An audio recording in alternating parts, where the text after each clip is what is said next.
শিক্ষণের উত্তম পন্থা নিয়ে একদম ছোট্ট আলোচনা করব, যেটা আপনাদের যথেষ্ট হেল্পফুল হতে যাবে।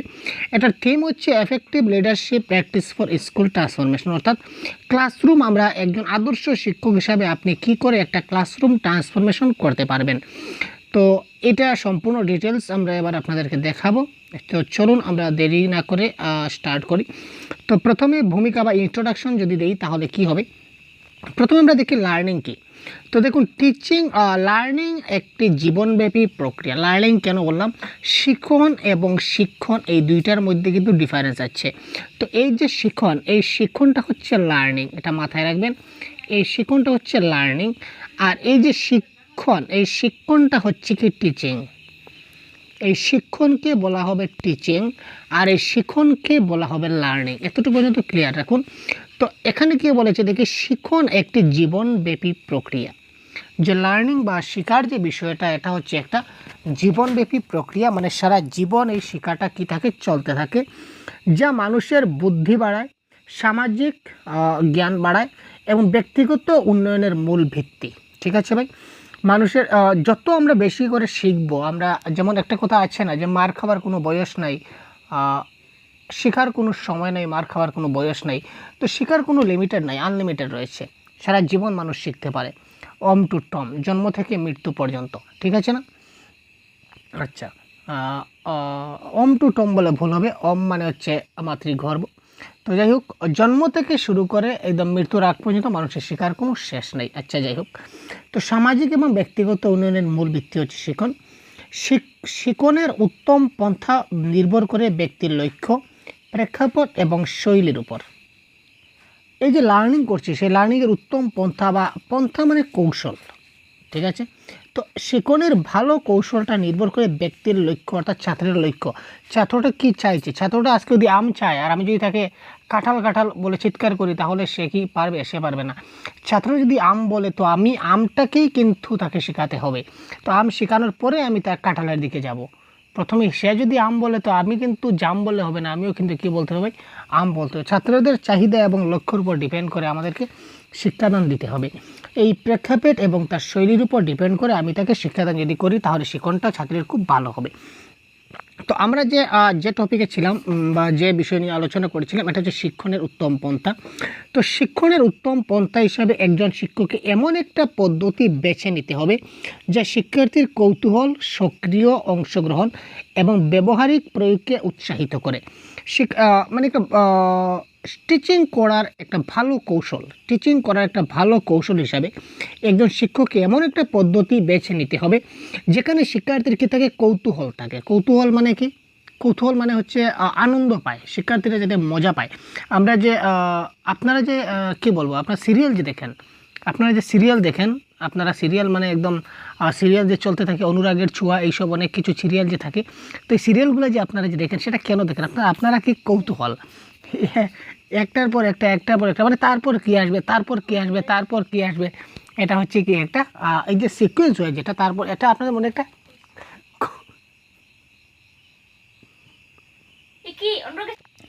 তো এই যে জিনিসগুলো আমরা যে দেখি, মোদ্দা কথা আপনাদের জিনিসটা কেন বোঝালাম, কারণ এটার প্রতি একটা কৌতূহল থাকে। তো এমন একটা পদ্ধতি বেছে আমরা ছাত্রদেরকে শেখাবো যাতে করে শিক্ষার্থীর কী থাকে, ছাত্রদের ক্ষেত্রে একটা কৌতূহল থাকে। তারপর শিক্ষার্থীরা যেন সক্রিয় অংশগ্রহণ করতে পারে, অর্থাৎ অ্যাক্টিভলি পার্টিসিপেট করতে পারে এবং ব্যবহারিক প্রয়োগকে উৎসাহিত করে। এই যে পদ্ধতিটা আপনারা যে বেছে নেবেন, পদ্ধতিটা যেন শিক্ষার্থী কেন্দ্রিক হয়, অর্থাৎ সবসময় মনে রাখবেন এটা যেন চাইল্ড সেন্ট্রিক হয়। কখনো টিচার সেন্ট্রিক হতে চলবে না, এটা সবসময় কি হতে হবে, চাইল্ড সেন্ট্রিক হতে হবে। আর নমনীয় হতে হবে। নমনীয় মানে কি স্যার? নমনীয় মানে হচ্ছে যেটা সহজে পরিবর্তন করা যায়, সহজে পরিবর্তনযোগ্য। এমন একটা পদ্ধতি বেছে নিলেন যে আমি এই পদ্ধতিতেই করব, আপনি কঠোর থাকলেন যে আমার এই পদ্ধতিতেই কিন্তু শেখাতে হবে, তাহলে চলবে না। আপনি কিন্তু চাইলে পদ্ধতিটা চেঞ্জ করতে পারেন। এটা হচ্ছে নমনীয় এবং আকর্ষণীয় হওয়া উচিত। যে কোনো জিনিস যতই আকর্ষণীয় হবে, তত সুন্দর হবে, তত দেখতে ভালো লাগবে, বুঝতে ভালো লাগবে। আলটিমেটলি জিনিসটা যেন আকর্ষণীয় হয়। তারপর আরেকটা বিষয়ের উপর আমাদের খুব নজর দিতে হবে, এটা হচ্ছে শিক্ষার্থীর চাহিদার উপর বিবেচনা করে তাকে শিক্ষাদান করতে হবে। ওই যে আগে বললাম, শিক্ষার্থীর চাহিদা হচ্ছে আম, আর আমি তাকে শুধু জাম জাম বললে কিন্তু হবে না। তার চাহিদা, যেটা চাহিদার উপর ডিপেন্ড করে আমি তাকে নিয়ে যাব।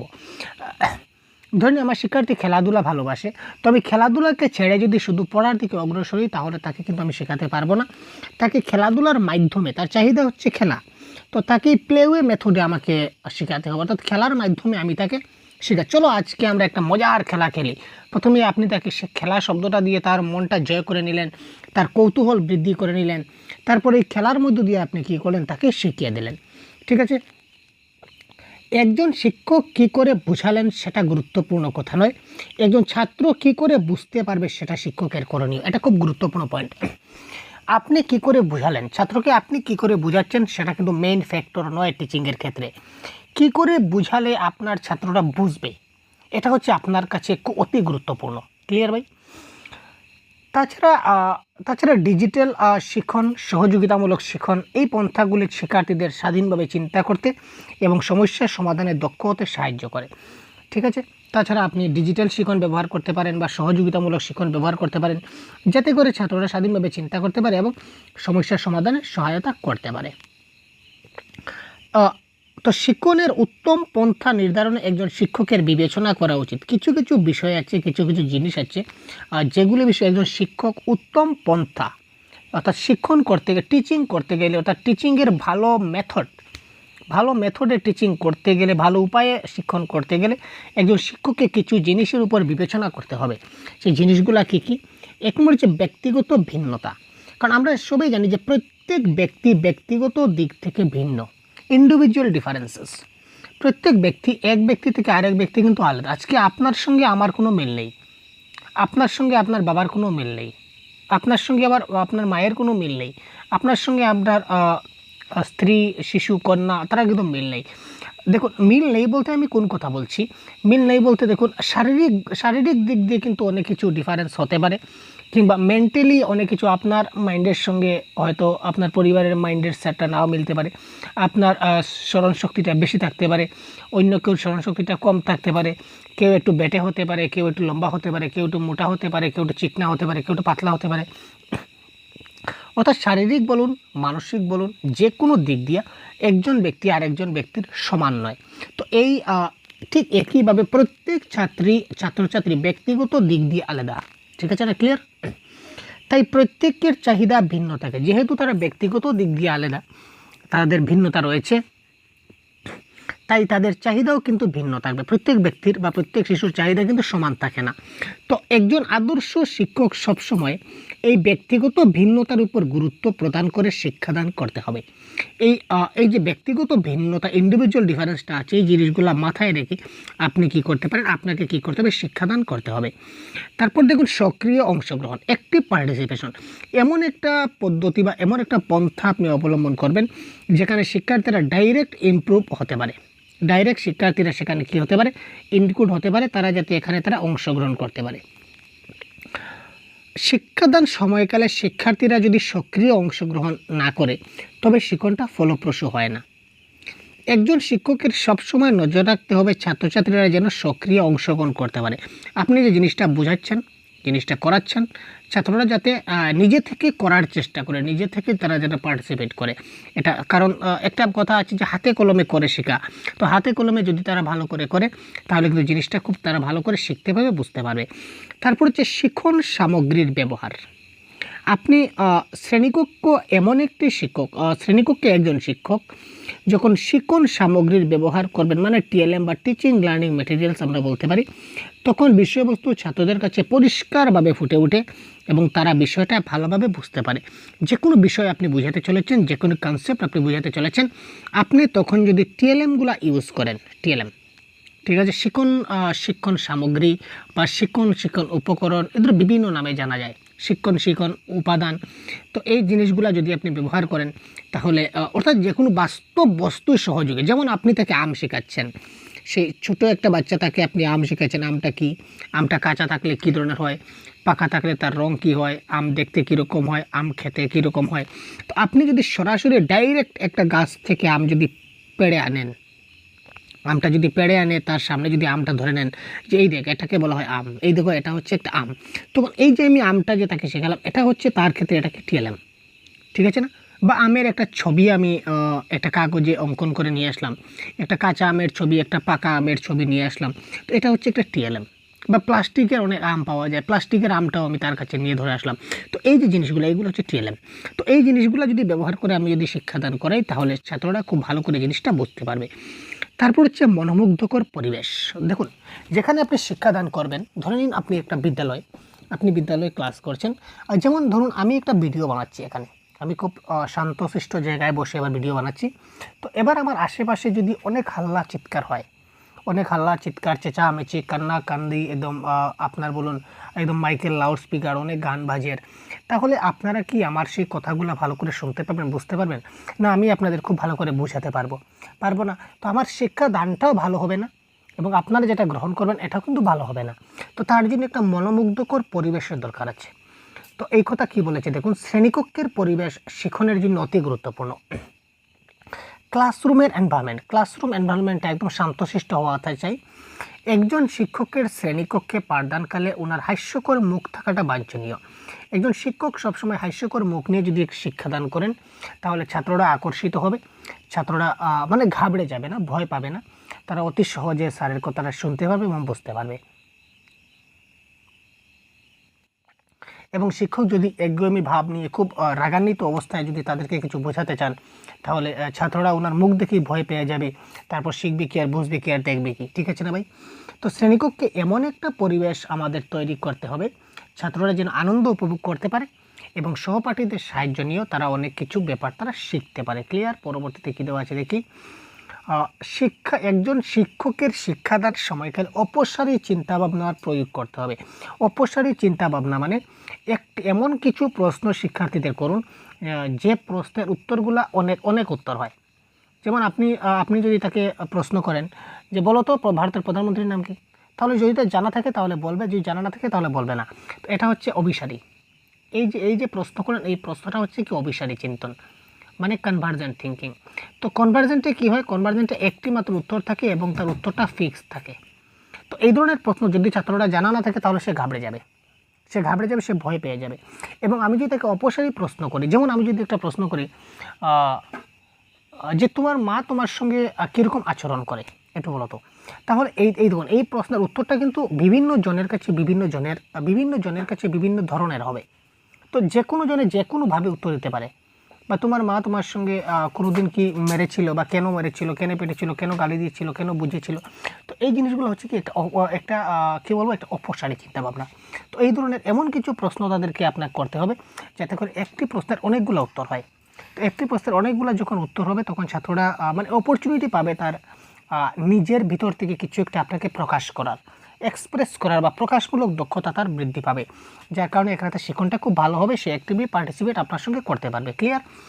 আচ্ছা, এখানে আরেকটা গুরুত্বপূর্ণ বিষয় হচ্ছে বাস্তব জীবনের অভিজ্ঞতা নিয়ে যদি পাঠদান করা যায় তাহলে শিক্ষণটা বোধগম্য হয়, অর্থাৎ রিয়েল লাইফ এক্সপিরিয়েন্স। তো রিয়েল লাইফ এক্সপিরিয়েন্স নিয়ে যদি আমরা কোনো শিক্ষাদান করি তাহলে কিন্তু শিক্ষণটা কী হবে, বোধগম্য হবে। তো শিক্ষণের উত্তম পন্থা শিক্ষার্থীদের কেবল জ্ঞান অর্জন নয় বরং শিক্ষণের বিষয়গুলি বাস্তব জীবনে প্রয়োগ করতে পারে। এটি কৌতূহল, সৃজনশীলতা এবং আত্মবিশ্বাসের একটা সার্বিক পথ প্রশস্ত করে। এতটুকু আমরা বুঝলাম। এবার দেখি নেক্সট স্লাইড দিয়েছে আমাদের উদ্দেশ্য। আমরা যে উদ্দেশ্য রয়েছে, যে কথাগুলো বলেছিলাম জিনিসগুলো কিন্তু আমি খুব ভালো করে আপনাদের বুঝিয়ে দেওয়ার চেষ্টা করছি। তো এখান থেকে এই টপিক রিলেটেড অনেকগুলো প্রশ্ন আপনারা পরীক্ষা পাবেন। ক্লাসরুম ট্রানজ্যাকশন রিলেটেড অনেকগুলো প্রশ্ন আপনাদের পরীক্ষায় আছে, বিভিন্ন সাবজেক্টে আসবে। খুব ভালো করে সম্পূর্ণটা দেখে থাকুন। বেশি ব্রড নয়, প্রায় শেষের পথে চলে আসছি। শিক্ষণের উত্তম পন্থা এবং পদ্ধতির উদ্দেশ্য হচ্ছে শিক্ষার্থীদের কার্যকরভাবে জ্ঞান অর্জন করা, দক্ষতার বিকাশ ঘটানো, মূল্যবোধ গঠনে সহায়তা করা। এর প্রধান উদ্দেশ্যগুলি হচ্ছে, ঠিক আছে। এক নম্বর হচ্ছে আমরা যে ভালো মতো যে পড়াই, একটা উত্তম পন্থা বা পদ্ধতি, ভালো পন্থা বা ভালো পদ্ধতিতে শিক্ষাদান করার বা টিচিং করার একটা উদ্দেশ্য কি, একটা হচ্ছে জ্ঞান অর্জন। ছাত্রছাত্রীরা যাতে বিষয়ভিত্তিক জ্ঞান লাভ করতে পারে এবং আমরা যাতে ভালো একটা তথ্য প্রদান করতে পারি। ক্লিয়ার? সমালোচনামূলক চিন্তাভাবনা, ছাত্রছাত্রীরা যাতে সমস্যার সমাধান করতে পারে, তথ্য বিশ্লেষণ করতে পারে এবং সৃজনশীল চিন্তা করতে পারে। ছাত্রছাত্রীরা যাতে সমস্যার সমাধান করতে পারে, তথ্য বিশ্লেষণ করতে পারে এবং ছাত্রছাত্রী ক্রিয়েটিভ হতে পারে। যেমন আমরা ওই যে ডাইভার্জেন্ট থিঙ্কিংয়ে যদি তাদের প্রশ্ন করি বা অপসারী চিন্তন যদি করি, তাহলে ছাত্ররা কী হবে, তার মধ্যে ওই যে ক্রিয়েটিভ থিঙ্কিংটা তার মধ্যে ডেভেলপ কিন্তু হবে। এটা কিন্তু আমাদের উদ্দেশ্য। আমরা এমনভাবে পড়াবো যাতে ছাত্ররা নিজে থেকে সমস্যা সমাধান করতে পারে। এবার আমি তাকে ছাত্রকে যদি শেখাই যে 2 + 2 = 4 হবে, এবার তুমি বলো তো 3 + 3 = কত হবে। যদি ছাত্রটা নিজে থেকে বলতে পারে, তার মানে এই যে সে শিখতে পারছে, বুঝতে পারছে। আর এই 2 + 3 4 হবে, 3 + 3 6 হবে, 6 + 6 12 হবে। এই সবগুলো যদি এক এক করে আমি যদি তাকে করতে যাই, তাহলে সে নিজে থেকে সমস্যা সমাধান কী করে করলো। আমি একটা বা দুটা তাকে সমস্যা সমাধান করে দেব, তার পরবর্তী যে সমস্যা হবে এটা তাকে এই ছাত্রকে সমাধান করতে হবে, তাই তো? এটাই হচ্ছে মোদ্দা কথা। তো আমার এই ভালো পদ্ধতিতে শিক্ষাদান যদি করি, তো এমন বেস্ট ওয়েতে যদি পড়াই, তাহলে একটা দুইটা সমাধান আমি যদি করাই, তো তার পরবর্তী সমাধান ছাত্ররা নিজে থেকে করতে পারবে। এই কথা বলা হচ্ছে যে ছাত্ররা যাতে নিজে থেকে সমস্যা সমাধান করতে পারে এবং তার মধ্যে যেন ক্রিয়েটিভ থিঙ্কিংটা ডেভেলপড হতে পারে। ব্যক্তিত্ব বিকাশ, পার্সোনালিটি ডেভেলপমেন্ট খুব গুরুত্বপূর্ণ বিষয়। আজকের ছাত্রছাত্রী আগামী দিনের ভবিষ্যৎ। তাদের শুধু শিক্ষা দান করে ক্লাসের মধ্যে সে যদি সেরা হয়, তাহলে কিন্তু তার এই যে শিক্ষা গ্রহণ হচ্ছে বলে আমরা বলতে পারি না। কেউ হয়তো মাস্টার ডিগ্রি কোয়ালিফাই করেছে, সে তার গুরুজনকে সম্মান দিতে না জানে, তাহলে তার এই শিক্ষার মূল্য কী ভাই, আপনি বলুন তো? তো এই ছাত্রছাত্রীরা এই নৈতিক মূল্যবোধ, সামাজিক দায়িত্ব এবং আত্মবিশ্বাস যাতে মজবুত হয়, এই জন্য আমরা তাকে উত্তম পন্থায় বা একটা ভালো পন্থায় তাকে আমরা শিক্ষাদান করি। ব্যবহারিক দক্ষতা, অর্থাৎ বাস্তব জীবনে আমরা যা শিশুদের শেখালাম বা বোঝালাম, এটা যেন বাস্তব জীবনে সেই জন্য ব্যবহার করতে পারে। আমি তাকে একটা জ্ঞান দিলাম, আমি তাকে আজকে শিক্ষাদান করলাম যে বড়োদেরকে কী করে জ্ঞান করতে হয়, বড়োদেরকে কী করে সম্মান জানাতে হয়। এটা শিক্ষার সাথে সাথে এটা তার মধ্যে অটোমেটিক ডেভেলপড হয়ে যাবে যে আমার বয়োজ্যেষ্ঠ যারা আছে আমি তাদের সঙ্গে কীভাবে ব্যবহার করব। তো আমি তাকে পড়ালাম, সে পড়াবার সে জ্ঞান লাভ করলো, সার্টিফিকেট লাভ করলো। তারপর সে কোথাও কারোর সঙ্গে দেখা হলো, তার বয়োজ্যেষ্ঠ, সে তার সঙ্গে একটা খারাপ ব্যবহার করে, নোংরা আচরণ করে, তার মানে তার কি সে কি তার ব্যবহারিক করতে সেটা কি ব্যবহার করতে পারলো না, বাস্তবে কি প্রয়োগ করতে পারলো না। তো এমনভাবে শিক্ষাদান করতে হবে যাতে করে ছাত্রটা কী করতে পারে, সে বাস্তব জীবনে বা কারোর সঙ্গে যখন যোগাযোগ করে বা সহযোগিতা করে বা নেতৃত্ব দান করে, তখন যেটা ওই যে কথাগুলা, কার সঙ্গে কীরকম ব্যবহার করতে হয়, শিক্ষকের সঙ্গে কীরকম ব্যবহার করতে হয়, বন্ধু বান্ধবের সঙ্গে কীরকম ব্যবহার করতে হয়, মা বাবার সঙ্গে কীভাবে আচরণ করতে হয়, এই জিনিসগুলা যেন তার মধ্যে স্থির থাকে বা মজবুত থাকে। তারপর সামাজিক উন্নয়ন, শিশুদেরকে সামাজিক উন্নয়নে অনেক দায়িত্ব দেওয়া হয়, যেমন ছাত্রদের সুনাগরিক হিসেবে গড়ে তোলা, সমাজে ইতিবাচক অবদান রাখতে উৎসাহিত করা ইত্যাদি, তার মধ্যে কিন্তু ডেভেলপমেন্ট দেখা যায়। তারপর কী কী কৌশল আমরা যে ছাত্রদেরকে শেখাই, ভালো উত্তম শিক্ষণের কৌশল কী কী রয়েছে, একটু কৌশলগুলো দেখি, একদম শর্টকাটে দেখব। প্রথম হচ্ছে টার্গেট, একটা লক্ষ্য নির্ধারণ করতে হবে, ঠিক আছে? একদম লক্ষ্য। যেমন আমরা যে ক্লাস করি, আপনাদের যে ভিডিও তৈরি করি প্রতিদিন, আমরা পেইড গ্রুপেও ক্লাস করছি বা নর্মালি আপনাদের ক্লাস করছি, আমরা কী করি, প্রথমে একটা টার্গেট ফিক্সড করি যে আমি আজকে এই টপিক নিয়ে আলোচনা করব, আজকে আমার উদ্দেশ্য থাকবে এটা, আজকে আমি এটা শেষ করব। প্রথমে লক্ষ্য নির্ধারণ করতে হবে। শেখার জন্য সুনির্দিষ্ট এবং অর্জনযোগ্য লক্ষ্য ঠিক করুন। একজন শিক্ষক প্রথমে শেখানোর জন্য, এটা শেখার জন্য নয়, শেখানোর জন্য সুনির্দিষ্ট এবং অর্জনযোগ্য লক্ষ্য ঠিক করুন। এবার যদি ক্লাস 2 এর বাচ্চা হয়, তো ক্লাস 2 যদি আপনি করাতে যাচ্ছেন, তো ক্লাস 2 এর মতো আপনি ক্লাস 2 এর ছাত্ররা যা অর্জন করতে পারবে সেই রকম কোনো কিছু আপনি লক্ষ্য নির্ধারণ করুন। যেমন আজ 10টি শব্দ ছাত্রদেরকে শেখাবো, এটা টার্গেট আপনি করলেন। তারপর ছাত্রদের কী করলেন, ছোটো ছোটো দলে ভাগ করে নিন, বড় বিষয়কে ছোটো ছোটো অংশে ভাগ করুন। এই যে বড় বিষয়কে, যেমন একটি অনুচ্ছেদের পরিবর্তে প্রতিদিন একটি বাক্য শেখান, ঠিক আছে? প্রথমে আমরা টার্গেট ফিক্স হলাম যে আজকে ওই জিনিসটা শেখাবো, তারপর একটু আগে গেলাম, তারপর অংশে ভাগ করে নিলাম। যেমন অনেক বড় একটা প্যারাগ্রাফ রয়েছে, তো সম্পূর্ণ প্যারাগ্রাফটা আমি কী করলাম, একসঙ্গে তাকে পড়ালাম না, তারপর আমি সেন্টেন্স ওয়াইজ শেখালাম, যে আজকে 2টা শব্দ শেখালাম, কালকে 2টা সেন্টেন্স শেখালাম, পরশু 2টা সেন্টেন্স শেখালাম। এই ধরনের আমি আস্তে আস্তে করে আমি তাকে শেখাতে চললাম। এতে ছোটো অংশ ছাত্ররা খুব সহজে বুঝতে পারে এবং তার মস্তিষ্কের উপর চাপ কমাবে। তারপর সহজভাবে ব্যাখ্যা, শিক্ষণের বিষয়টি এমনভাবে ব্যাখ্যা করুন যেন একটি শিশু অতি সহজে জিনিসটাকে বুঝতে পারে। তো ব্যাখ্যা করা বা এক্সপ্লেন করাটা হচ্ছে অতি গুরুত্বপূর্ণ। আপনি এমনভাবে এক্সপ্লেন করবেন যাতে শিশুরা খুব সহজে জিনিসটাকে কী করতে পারবে, বুঝতে পারবে। ব্যাখ্যা করার সময় আপনি যদি পারেন তাহলে বাস্তব উপকরণ ব্যবহার করুন, অর্থাৎ টিএলএম ব্যবহার করে আপনি তাকে কী করুন, ব্যাখ্যা করুন। বাস্তব উপকরণ ব্যবহার করলে শিশুরা আরও আকর্ষণীয় হবে এবং শিক্ষণটা তার কাছে ফলপ্রসূ হবে। তারপর হচ্ছে প্রয়োগ, শেখা জিনিস বাস্তবে প্রয়োগ করুন। যেমন শব্দ শিখনের পর সেগুলিকে কিভাবে বাক্যে গঠন করা যায় তা শেখাবেন। প্রথমে শব্দ শেখাবেন, তারপর শব্দ শেখানোর পর কীভাবে সেগুলিকে বাক্যে পরিণত করতে হবে সেটা শেখাতে হবে। তারপর সহপাঠী শিখন বা আলোচনা এবং আলোচনা, শিক্ষার্থীরা যদি তার বন্ধু বান্ধবের সঙ্গে এই নিয়ে আলোচনা করে কিংবা শিক্ষকের সঙ্গে যদি এই নিয়ে আলোচনা করে তবে তার শিক্ষণটা ফলপ্রসূ হয়। কোঅপারেটিভ লার্নিং আমরা বলতে পারি সহপাঠী শিক্ষণ, কোলাবোরেট লার্নিং, ঠিক আছে না? তো সহপাঠীদের সঙ্গে মিলে বন্ধু বান্ধবদের সঙ্গে মিলেমিশে যদি আলোচনা করে একটা বিষয় নিয়ে তারপরে এই বিষয়টা অনেক, যেমন 5 জন করে আমি একটা গ্রুপ নিয়ে নিলাম, 5 জন করে একটা গ্রুপ, তারপর আরও 5 জন করে আরেকটা গ্রুপ। তো এই 5 জনের মধ্যে ধরে নেওয়া যাক 2 জনে বিষয়টা জানে, বাকি 3 জন এই বিষয়টা জানে না। তারপরে এই 2 জনে যখন এই বিষয়টা এই 3 জনকে বলবে তখন কিন্তু 5 জনে কিন্তু সেই বিষয়টা জেনে যাবে। ক্লিয়ার? তো এইভাবে সহপাঠী শিখন এই ধরনের আলোচনার মাধ্যমে নিজেদের মধ্যে তারা জিনিসগুলো খুব ভালো করে শিখতে পারে বা বুঝতে পারে। তারপর সম্পূর্ণ ক্লাসটা করলাম, তারপর আপনার প্রয়োজন হচ্ছে মূল্যায়ন করা। মূল্যায়ন শিখনের একটি অতি গুরুত্বপূর্ণ অংশ। আপনি ক্লাস করালেন, পড়া শেখালেন, ঠিক আছে, শেখানোর পর শেষে কিন্তু মূল্যায়ন করা মূল্যায়ন মানে কি? অ্যাসেসমেন্ট। আপনি তাকে অ্যাসেসমেন্ট করা। তো অ্যাসেসমেন্ট মানে কি? আপনি যে শিখালেন, যা পড়ালেন, যা বুঝালেন, এই জিনিসটা ছাত্ররা কতটুকু বুঝতে পারলো সেটা আপনাকে দেখতে হবে।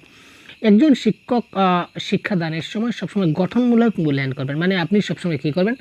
ফর্মেটিভ অ্যাসেসমেন্ট করবেন। তো ফর্মেটিভ সামেটিভ কি এই নিয়ে অলরেডি ডিসকাস করা আছে, আমি ডিটেলসে বলছি না। সবসময় আপনি এখানে ফর্মেটিভ অ্যাসেসমেন্ট করবেন। তো ফর্মেটিভ মূল্যায়নের ফলে একজন শিক্ষক বুঝতে পারবেন ছাত্ররা কতটুকু বিষয় সম্পর্কে অবগত রয়েছে।